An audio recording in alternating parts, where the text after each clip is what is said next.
Magandang araw sa inyong lahat. Kumusta po kayo? I hope na ito ulit, nandito pa rin, na-extend yung lockdown natin, yung quarantine. So I hope na ang bawat isa maging productive pa rin kahit nasa bahay at sana pagdasal natin na maging maayos na susunod itong mga pagkakataon ito.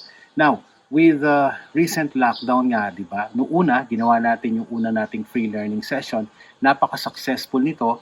Ang ginawa natin doon how employees can cope up in times of crisis at hundreds of requests yung na-provide natin ng video dahil nga napakahalaga at napakaganda ng modelo na ginawa natin na makakatulong talaga sa bawat isa ngayon, sa mga empleyado, sa mga business owners, sa mga company executive at sa lahat ng individual. So kung hindi nyo po napanood ito, hindi nyo pa nakita ito, punta lang po kayo dun sa page, sa page ko. Mamaya bibigay ko po yung account para nang sa ganun mabasa niyo or marinig ninyo at mapanood ninyo kung ano yung makakatulong sa atin sa panahon ng krisis na meron tayo ngayon dito sa Pilipinas at sa buong mundo. Now, given with that request, marami pa naman po at marami ang talagang sumusubaybay at marami pa rin may kagustuhan na kahit papaano na nasa bahay lang, patuloy na matuto, patuloy na magkaroon ng knowledge at magkaroon ng insight kung anong gagawin, lalo na pagbalik ng bawat isa doon sa kanilang trabaho, sa kanilang opisina. Given with that, naisip ko po na ibahagi sa inyo ang aking ang libreng chapters ng aking latest book na Standout. Ito yung Ethical Leadership book na maaari makatulong din sa inyo sa pag-guide o sa pag-lead ng isang team, sa pag-lead ng isang kumpanya, sa pag-lead ng ating komunidad sa panahon ngayon at lalong-lalo na maging bahagi ito para sa kagastuhan at kagandahan ng ating pamumuno sa bawat isa. Okay, kung ready na kayo, magsisimula na tayo. Okay, well, with the help of yung mga naging partners natin. Gusto ko munang pasalamatan din yung ating mga tumulong para isagawa nating free learning session na to. Una-una sa Globe My Business, sa Union Bank Global Linker, sa Arriva Academy, sa Breakthrough Leadership, sa Salt and Light, sa Lead More, sa Caltan Training, sa O-Learn at saka sa Business Maker Academy. At doon pa sa maraming mga kumpanya, sa mga HR na talagang hinihintay ito at talagang nire-request nang sa ganon maibahagi nila sa mga team, sa kanilang empleyado at sa buong kumpanya na meron sila. Okay, so dito pag-uusapan natin ano ba yung mga leadership lesson na ang empleyado matututunan sa panahon ng krisis. Okay, now taking with the cue at yung dun sa nakakaalam at dun po sa hindi pa, yung aking pong trademark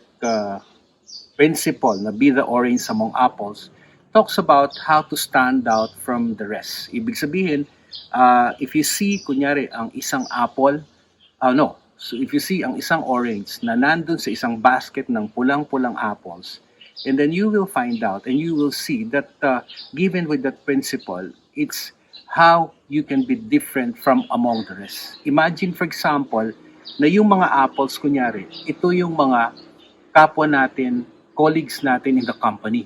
Ibig sabihin, co-employees natin.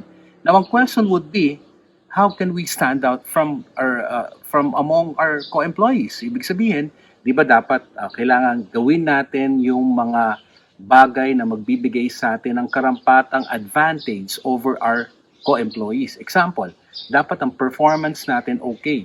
Yung mga KPIs natin o yung mga KRAs natin, nami-meet natin siya. Hindi tayo pala absent. Nandyan tayo lagi at inaasahan tayo ng ating kumpanya, ng ating team. So ibig sabihin, hindi kailangan na maging unethical yung paraan natin para maging successful in our corporate career. Similarly in business, ganun din naman sa negosyo. Kung ang apples yung pare-pareho na konsepto, paano ka magiging standout? Paano ka bibili ng merkado? Paano ka tatangkilikin ng merkado?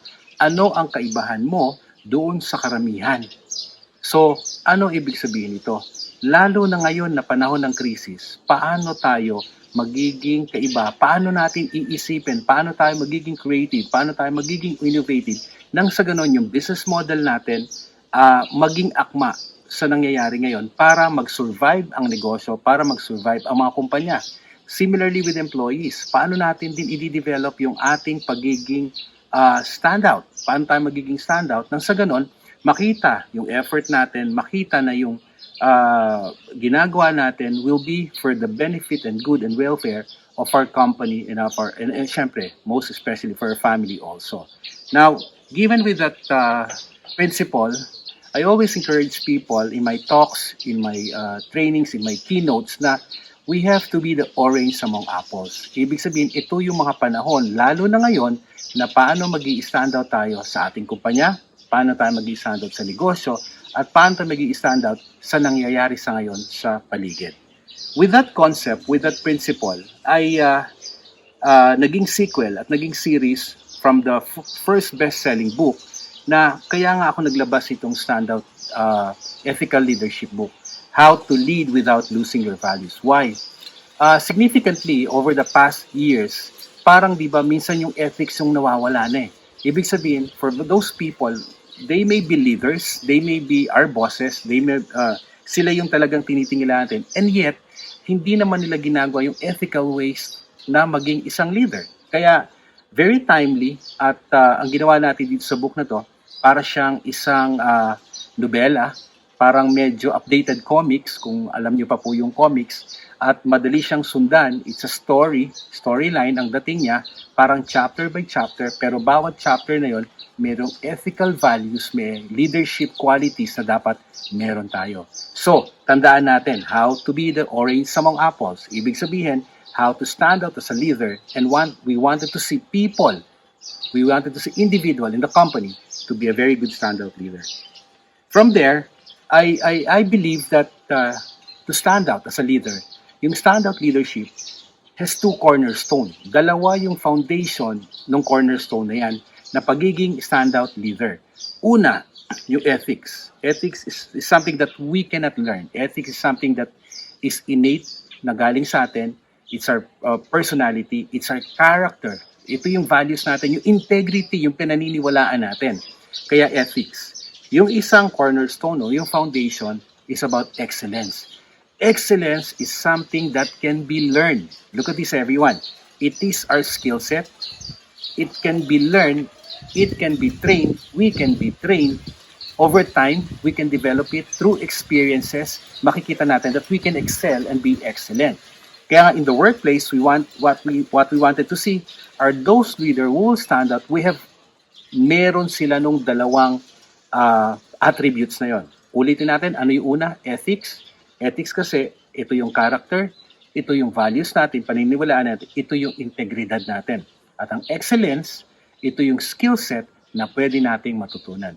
Combining the two, di ba, we can see leaders who are really and going to be a standout. Now, let me guide you on the qualities na meron ang isang standout leader. These individuals have always that positivity in them. Parang they always focus on the solution. For example, di ba, maraming limitations, maraming problema in any setting, small or big companies, di ba? Small or big team, maraming problema, maraming limitation, maraming challenges. People who tend to see always on the problems, di ba, and not on the solution, these are, if I may say na, ito yung parang they can't get away from their fear, di ba? Parang ganyan. Kasi natatakot sila to face the reality. And how to face that? Unang-una dapat, we have to be focused on the solution and dapat positive tayo. So that's one.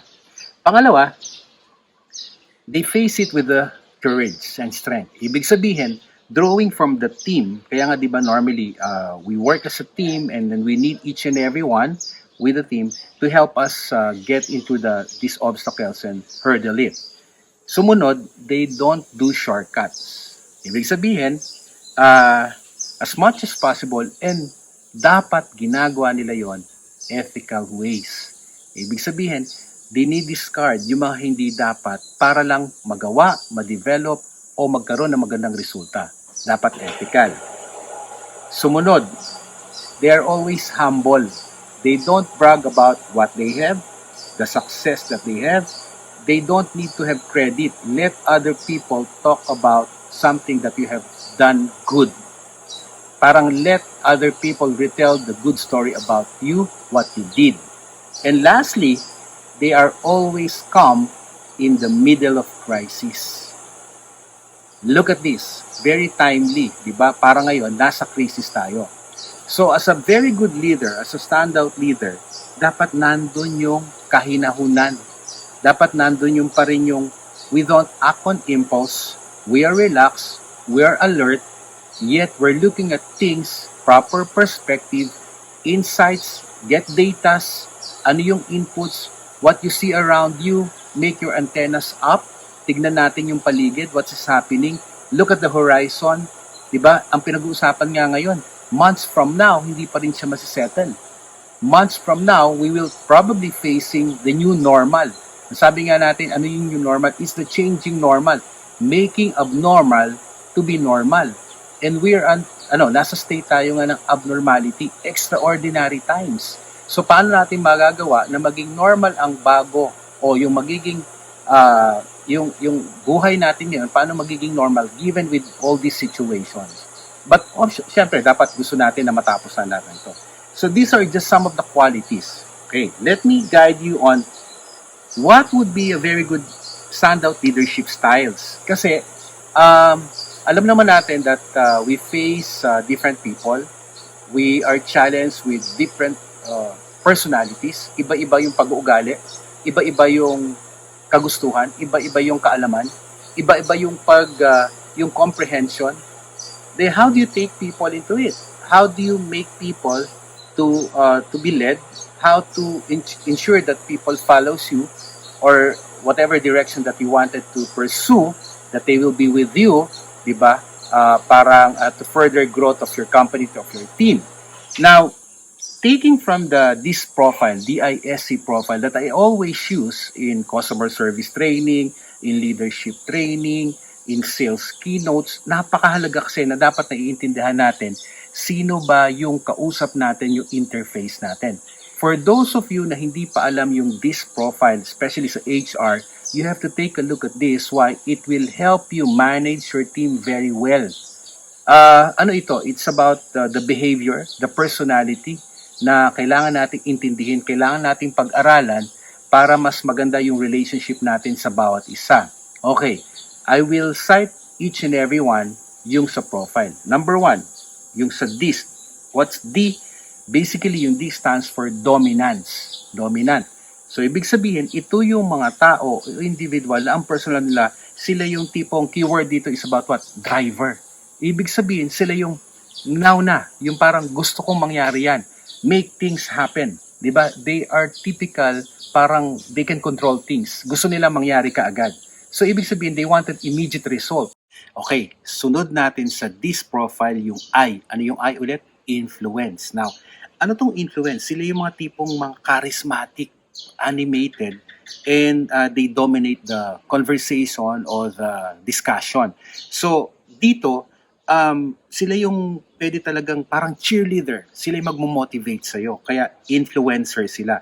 Kung kanina, yung sa D natin, dominance, para madali natin matandaan, sila yung sinasabi ko si Dodong the driver. Dito sa influence, siya naman kunyari si Molly Motivator. Yun yung qualities nila. Ang keyword, ano ulit yun? Charismatic. Okay. S tayo sa DISC profile, this profile. S stands for steadiness. Steadiness. So ito yung mga tipong tao na they will just follow. Yung bang susunod lang sila. Maganda yung yung listener sila, good listener sila, very supportive. Parang they will follow whatever kung ano yung gusto natin ipagwasakan lang.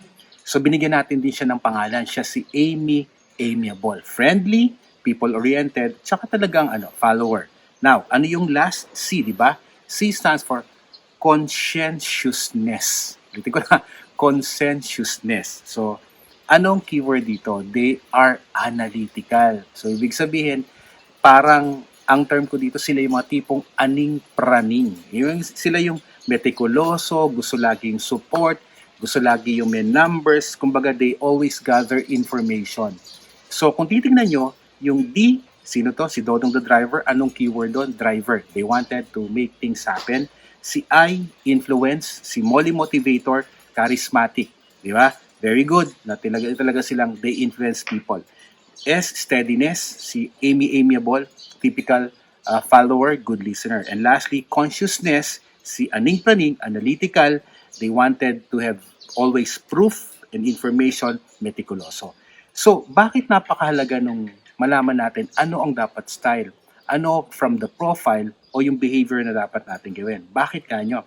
Kasi ito yung magbibigay sa atin ng magandang relasyon, as I mentioned earlier, dun sa mga taong kausap natin. Imagine niyo, for example, ikaw na driver, di ba? Parang you wanted to make things happen immediately, tas ang kausap mo driver, what will happen? Probably clash. So, ibig sabihin, dapat naiintindihan natin yung personalidad, yung behavior at attitude ng ating kausap. In that way, merong magkakaroon ng adjustment. Tayo mag-a-adjust nang sa ganon, hindi magkakaroon ng clash at magiging maganda ang relationship. Siguro sa mga susunod pagkakataon, kung magkakaroon, no, sana mas ma-discuss natin ito na mas mahaba, pero at least makuha ninyo bakit kailangan yung leadership style natin ay sobrang importante para nang sa ganon, maging maganda yung relationship natin with our team, with our company. Okay, tandaan natin lagi yan ha. Now, leading to this, unang-una doon sa naibahagi ko, sabi ko nga, one of the standout leadership o value na meron tayo dapat meron sa atin would be what? We have to be the vibrator of positivity. Okay, vibrator of positivity. Bakit? We should be the first to initiate. We should be the first to agitate. We should be the first to vibrate positivity amongst us. Bakit? In so many cases, in so many times, 'di ba, yung tao na alam mo, they always bring yung warm, yung kagandahan, they always are fired with goodness and love, 'di ba? We always wanted to be with people who have that good vibes and we wanted to create yung alam niyo yung positivity amongst us. And who would be the better person to do it is basically the leader. So yung nagli-lead talaga, 'di ba? Ayaw natin na yung mga tao natin will always be demoralized. So, kahit na we are faced with so many challenges, for example, in your departments, in your team, maraming problema, kailangan isaayos. Isaayos siya, wherein parang kayo yung yung bonfire, kayo yung magi-spark ng init, 'di ba? Dun sa nanlalamig na team, dun sa mga disgruntled na team, dun sa mababa ang moral na team. So, ibig sabihin, tayo yung mag-create at mag-initiate to be what? The vibrator of positivity. Diba? Why? We don't want to be with negastars and negatrons. Maraming tao sa paligid natin who have these negative vibes, who are negas. Sabi ko, it's like, they're like black bugs. Alam niyo yung black bugs? Parang pag ang isang buong pulutong ng black bugs, pumunta yan sa palayan, definitely, ang palayan masisira. So, ibig sabihin, parang ganun sila, parang black bugs. We want people who are optimist prime, di ba? We wanted people na parang transformer. They can transform a typical nega into what? Optimist, maging positibo. So, parang ganun ang gusto nating mangyari. And who will do that? We, as a standout leader. We don't want to play their games. Kasi if we play their games, the spread of negativity will be what? Like virus, will be like wildfire. So ayaw natin yan. Pag may nakita kayo na ang mga tao, di ba na, dapat tulungan natin na maging positibo tong taong to kasi ito rin naman yung makakatulong para sa atin. Lalo na dun sa team. Okay. I wanted to discuss this very good case study. Many years ago, yung ating Dragon Boat team, Philippine Dragon Boat team, kung narinig nyo o nabasa nyo o napanood nyo sa news, may mga panahon na walang sumusuporta sa kanila. So, ibig sabihin, sila yung mga tipong nagte-training dyan sa Rojas Boulevard, dyan sa Manila Bay, na alam naman natin pagka rumi-rumi ng mga panahon na yun. At least ngayon medyo maganda-ganda na, parang araw sana soonest would be a Boracay thing, parang gano'n. Pero noong mga panahon na yon, maputik, maburak, madumi, di ba? Parang talagang hindi kaaya-aya. But they still manage to train there. Now, ang mahirap dito, nagte-training sila, walang support. So, anong kinakain nila? Kung ano yung nakukuha ng tahong doon, o shellfish doon, o isda na nandun lang sa Manila Bay, yun ang kinakain nila. Walang training gear, kulang ang support, financially, morally, even physically, kasi walang mga gamit, etc. etc. So yung kung ano yung resources na meron sila, pinupul lang nila yun. Dumating ang time, they compete in world stages. In fact, they even won. Nung nanalo sila o bago sila manalo, nung nag-compete sila sa ibang bansa, tumulong yung mga kapwa natin Filipino, bayanihan spirit. May nag-provide ng pagkain, tumulong sa ticket, sa accommodation, and so on. So nagkaroon ng bayanihan spirit. Tingnan nyo, lagi, di ba? Pag parang may crisis, lagi yung Pinoy is very good at the spirit of bayanihan. Similarly with what's happening right now. Ganon din naman, nakikita natin yung bayanihan amongst us for our frontliners and so on. Now, given with this, ano sinasabi natin?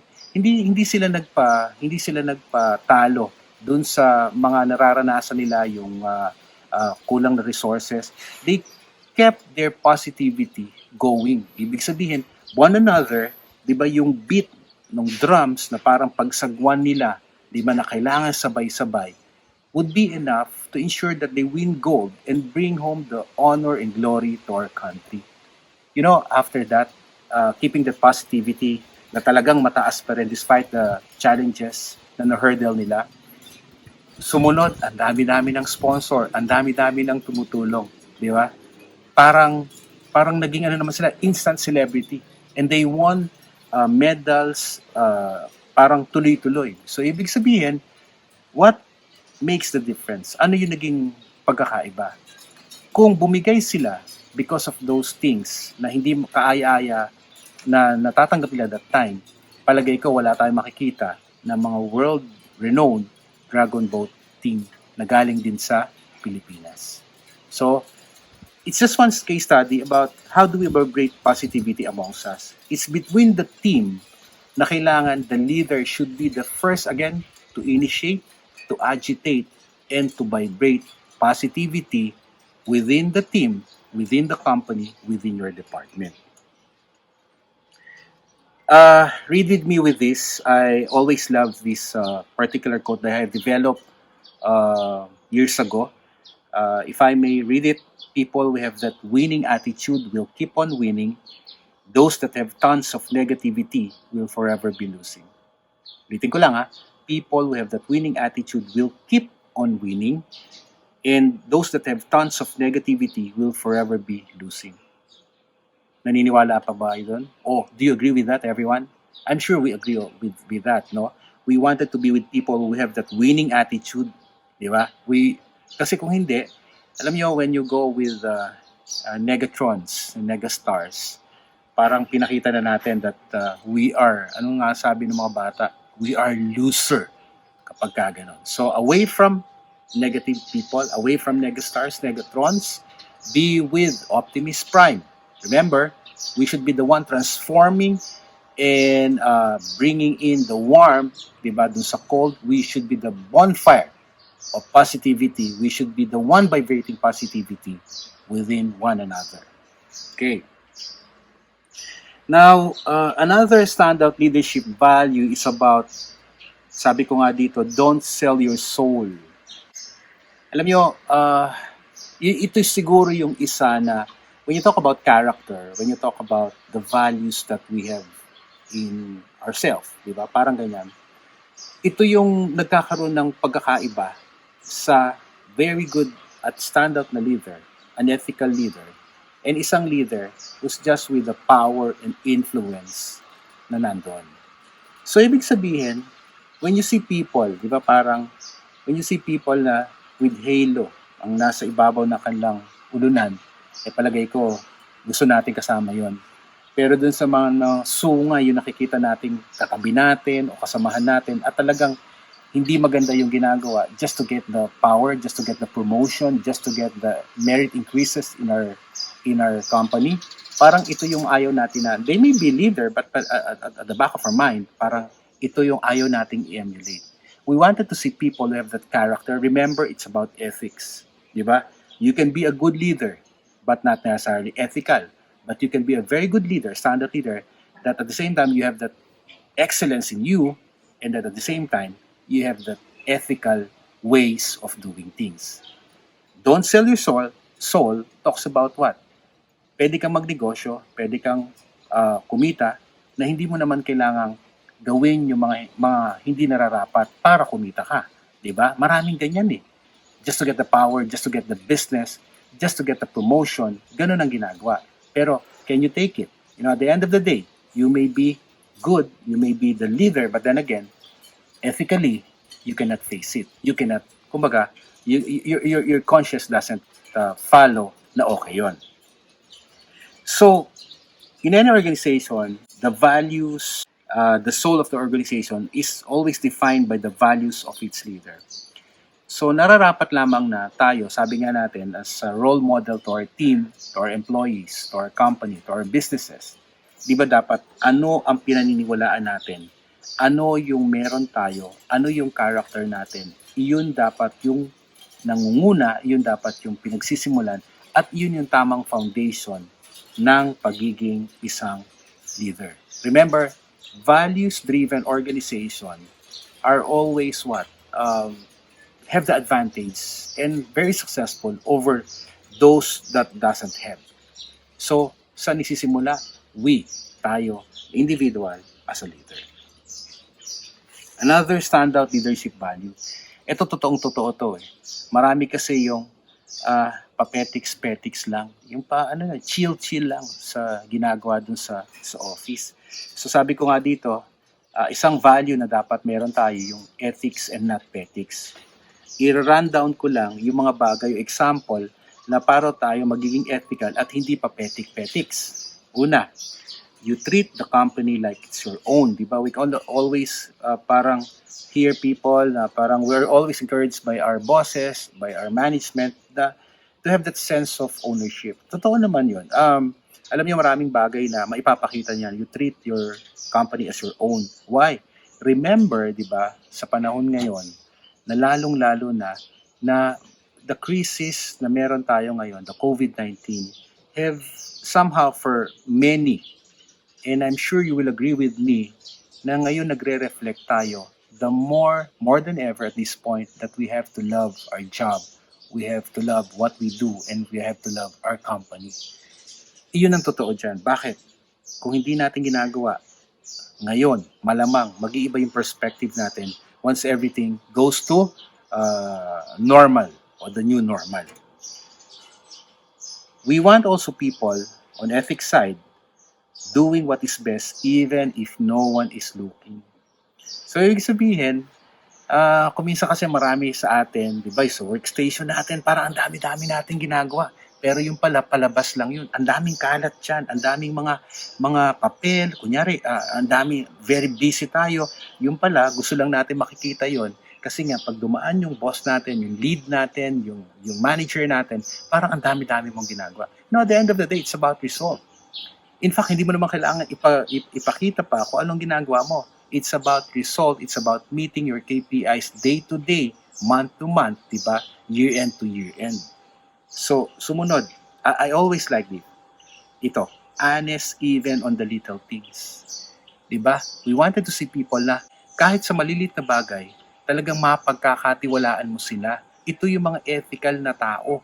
Diba? Yung iba nga dyan, ninanakaw na. Kahit maliliit na bagay, yung pagnakaw pa lang ng oras dun sa ginagawa natin is already what? Dishonesty. Kaya nga, honest even on the little things. Now, ano yung mga typical petics? Ang typical petics, ito yung mga tao na who bumps around instead of doing attention or giving attention to his work. Yung bang pag-alagala, yung parang nagro-roam lang lagi, puro kwento lamang, etc. Sumunod, ito yung they rob company, yung time ng company na supposedly 8 to 5, 7 to 4, 6 to 9, 6 to 3 ka, for example, tinatrabaho mo talaga based dun sa oras. Yung iba, mas mahaba nagbe-break time. Yung iba naman pag pumunta dun, mas marami yung chika, and so on. So they rob the company of time. Lalo na yung nasa field work pa, na totoo naman, hindi talaga nagtatrabaho. Paano yun? Ouch! Diba? Parang ganyan. And lastly, they dump the load of work to their subordinates. So tama ba yun? Diba? Parang leader ka dapat, ikaw dapat ang unang tumutulong at paano maisasagawa ng team mo kung ano yung maganda at hindi. So remember, ethics and not ethics. Okay, the next natin, standout value. strip the crown off your head. Bakit nga ba? Kasi karaniwan, 'di ba, pagka na-promote tayo, nabigyan tayo ng task na mas mataas sa ginagawa natin, yung level ng hierarchy doon sa ating mga pinagpapasukan, sa ating pag-eempleyo, pag na-promote ka, naging boss ka, naging leader ka, naging manager ka, the problem with that, it goes now with the power. It now goes with the authority.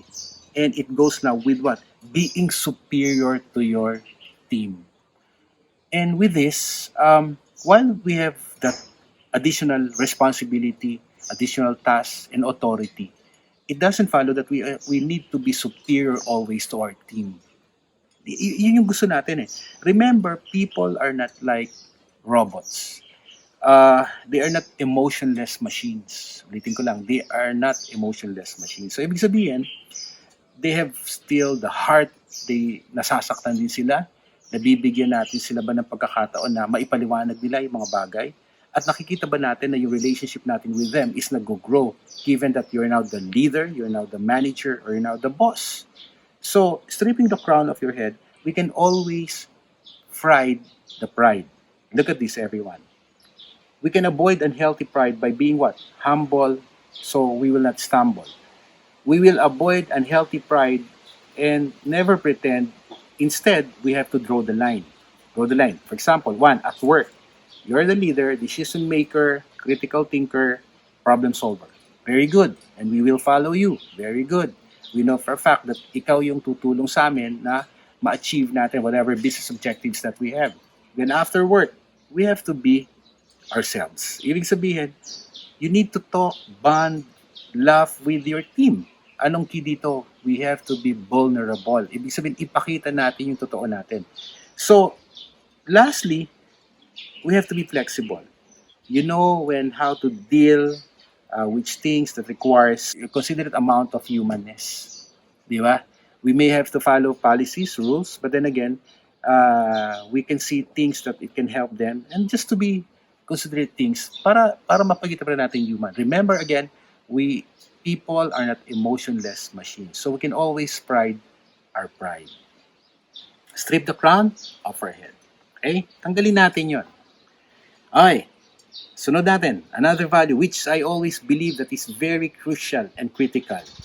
Alam niyo, over the past years, I'm always speaking to a lot of companies, big and small, multinational and national companies na would you imagine dati hindi mo pinag-uusapan about really the importance of culture building within the company.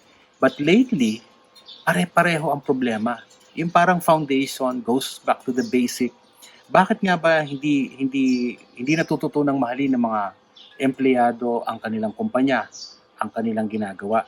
Kasi we have to start with the buy-in. We have to start with do we love really or do we believe in the company? Do we believe in the processes? Do we believe in the product or service? Do we believe in the system that the company is using and so on? So, ito yung mga buy-in. Sabi ko nga, ang hirap na ngayon, sasabi nga natin, paano natin may ensure na yung mga tao natin ngayon, talagang nandun sila at tinutulungan tayo. Ngayong nasa crisis tayo ngayon, lalo na ngayon natin makikita na ang bawat isa dapat mas matindi ang pagmamahal at pag-appreciate at recognize ng ating mga companies. So saan nagsisimula yung criticality na yun? Building the winning culture within us. Now, it doesn't follow that you have to be a big company. It doesn't follow also that you have so many employees. Culture is something that you have to build, di ba, na start, and tuloy-tuloy dapat siya. Keyword dito, you have to have that buy-in within sa bawat isa. Siguro pagka natakal natin yan in so many gatherings, in corporate engagement and so on, we'll discuss further a lot of things about how do you build winning culture. Yan nga yung marami. In fact, bago mag-lockdown, marami kong mga engagement, corporate engagement and keynotes na nagkaroon na reschedule or cancellation, and some of those are really what? It's about culture building. Okay. Now, how will it happen? It is when the attitude and the values mag-align sila. So, ibig sabihin, remember, values ang pinag-uusapan. Leaders doesn't follow lamang na sila yung kailangan na tama ang values. Tayo rin na individual employee, dapat align ang values natin, ang attitude natin at paniniwala natin. Now, let me give you one good case study. This is one of our sales supervisor. Matagal na panahon na. She's a very good sales personnel. At talagang she has some of our major accounts dati. Yun nga lang, namatay siya for aneurysm several years ago. But meron siyang isang naiwan na legacy within our company. Nagsimula to nung merong isang company activity, General Assembly, and then while we're discussing about culture building within, when I was discussing culture building within the team, siya yung, alam niyo, nag-share siya about the stories. Ang story niya, parang nagpa-check up daw siya sa doktor ng mga panahon na yon at lumabas daw doon sa lab test nung result nung lab test niya, parang may nakita raw sa dugo niya. Ano daw yung nakita doon sa dugo niya? Yung dugo niya raw, hindi na pulang-pula at nakikita raw na medyo nag-iiba ng kulay. Now, bakit natin sabing nag-iiba daw ng kulay? So, she expounded na ang sabi niya, yung kulay pulang dugo niya, napalitan na raw ito ng kulay orange o naging dugong pongkan. Now, sabi namin, bakit? It may be a joke, but the story is about, ang sinasabi niya na kung ano yung kulturang na-build sa kanya within the company, nadadala niya even dun sa kanyang personal life, even dun sa bahay na, even dun sa kanyang mga kapatid. What does it tells you? It tells you about yung kung meron kang very good foundation of culture that being built, di ba? Doon sa company, sa organization ng bawat isa.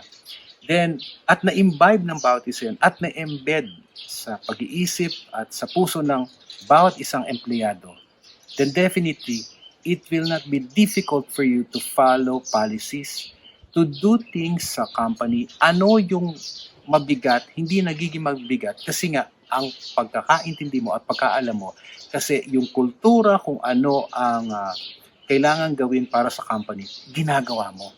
So ano nangyari? It extended from your professional life na i-extend siya to personal life. So eventually, that hashtag dugong pongkan naging isa sa pinamamarisan, isa sa malaking bagay kung bakit ini-encourage ng bawat isa to really build that winning culture and that winning corporate culture with one another. So I hope na ito rin mangyari sa bawat company. And sabi ko nga, over time, over the years, dito kasi dinidiscuss ko ano yung mga bagay na nag-hamper, ano yung mga nagiging unproductive ways, paano magiging productive, at pinakikita rito yung self-actualization kung nasaan ka sa hierarchy. Kung ikaw ba nandun lang sa company dahil sa survival, ikaw ba nasa company para lamang, alam niyo yun, for the money, or ikaw nandun for greater things, to help people, and to encourage everyone to be what? To be culturally fit to your organization. Yan. And another related things about with what we do day-to-day basis, another value is about what? Flavor of the month. We don't want people to have that parang favoritism. There's a difference between favoritism and trust. Champion leaders know exactly yung pagkakaiba ng dalawa. We will define that. You know why? Favoritism is always an abuse of power. Kanina pinag-uusapan natin, di ba, yung strip the crown off your head. Related to that, yung flavor of the month. So, ibig sabihin, nakikita ng iba na yung they thought it's favoritism but it's trust. Similarly, vice versa, ang tingin ng iba naman, favorite mo isang empleyado pero nagtitiwala ka lang doon sa empleyado yun kasi baka magagawa niya at mas makakatulong siya sa'yo. Pero for some, they see it favoritism. Now, how do we level things? Look at this, everyone.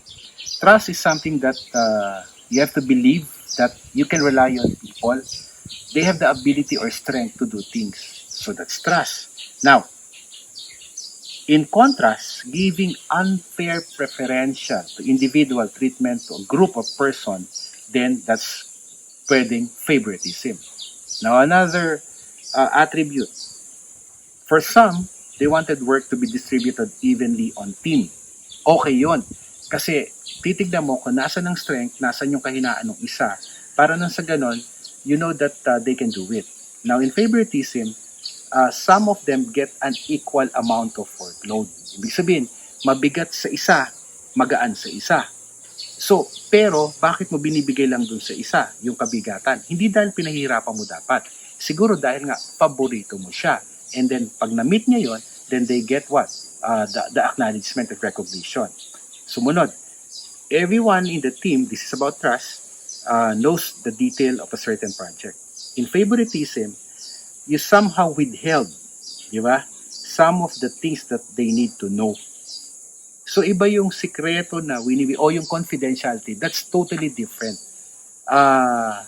Iba kasi kung minsan yung pag-iisip ng isang tao kung bakit mo ginagawa yon. So, yan. Sumunod, attention, again, this is for trust, attention is for everyone, for those who need it most of the moment. So, ibig sabihin, binibigyan mo ng halaga, pinapaghalagahan mo yung isang tao na nakikita mo na kailangan ng attention for that. So, that's not favoritism, that's trust. And sa favoritism, attention is mostly with only a few team member. So, kung makikita mo, may kaibahan talaga yan. Now, how do you find the balance between the two? Kailangan talaga mapakita natin na we know exactly how to run things. We know exactly how trust can be a very good way to ensure that favoritism is out at hindi siya magiging question ng mga employee, ng colleagues natin. Remember, favoritism is an abuse of power. What we wanted is you should know exactly what is the difference between trust and favoritism. Kaya encourage people that we don't need to put up the wall. Ibig sabihin, we need to operate the gate. Ibig sabihin dito, hindi mo kailangang isara ang pag-iisip mo sa bawat isa. Know when to open and close the gate. We just need to set the limit and draw the boundary line between you and your team para hindi maging issue ang favoritism. Okay? Now, these are just some of the attributes and the values of a very good leader.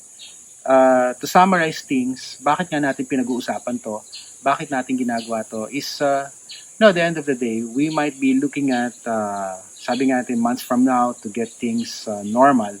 But definitely there would be a lot of changes. And changes will happen within us. That changes that will happen within us may not just be on the new platform, the new ways of doing things, but the changes and the realization na kailangan din naman natin magbago. We have to realize also that as a very good team, as a very good teammate, as a very good leader, we have to have that values, the ethical values na kailangan natin maipakita nang sa ganun we can be successful in our corporate job. Now, just to run down of things that we have shared, una, sabi nga natin, we have to be the vibrator of positivity. Diba? We should be the optimist prime and not the negatrons. Diba? We should be the one who will initiate, agitate, and vibrate positivity amongst us. Pangalawa, don't sell your soul, ethics and not petics. Okay? Sumunod, strip the crown off your head, and then build a winning culture, and lastly, flavor of them. These are just some of the 3 chapters that I have shared. Now with this, everyone, we can always discuss things. You may download the video, papakita natin. You can share this with your team. Alam nyo, napaganda to with the first learning session that I have did. It was shared by so many companies to the team, so many requests about it, and I hope na makatulong. With this also, lastly that I would say with you, we need to, hindi natin kailangang matakot o to stand out. The world at this point needs us more than ever to be a very good leader, to be a standout leader, to be an ethical leader. So, sana po with this session, marami kayong kahit pa paanong insight na nakuha to be a standout leader. Again, we don't want to be just to be a typical leader. We wanted to stand out. 2 cornerstone. Remember, it's about ethics and excellence. Okay? And lastly, we can always communicate, everyone. Just follow me on Facebook, Paulo Tibig, Paulotibig. On Instagram, pareho rin. On LinkedIn, pareho din. And dun sa page natin, you can get a lot of snippets of, ngayon, mga panahon ng free learning session, sabi ko nga, this is one good platform that I can continuously reach people. If face-to-face keynote conferences, summits, corporate training, hindi pwede mangyari ngayon, still, this is online. So, very good platform to take on a lot of learnings and lessons and motivation to each and everyone who's now listening and so on. Please share it to your team, share it to individual kasi I'm sure they will benefit also from this. Everyone, maraming salamat sa inyo. We hope to see you soon. We wish everyone and everyone to be safe, di ba? Parang we have to keep well.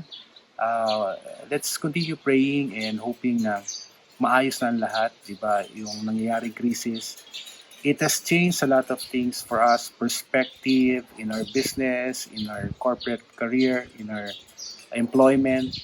Hindi natin alam kung ano mangyayari. But then again, we need to continue, sabi nga natin, right perspective, proper looking at things at this point, and just be positive that everything will follow and will be good soonest. Maraming salamat and I hope that you learn so many things from this session. Bye!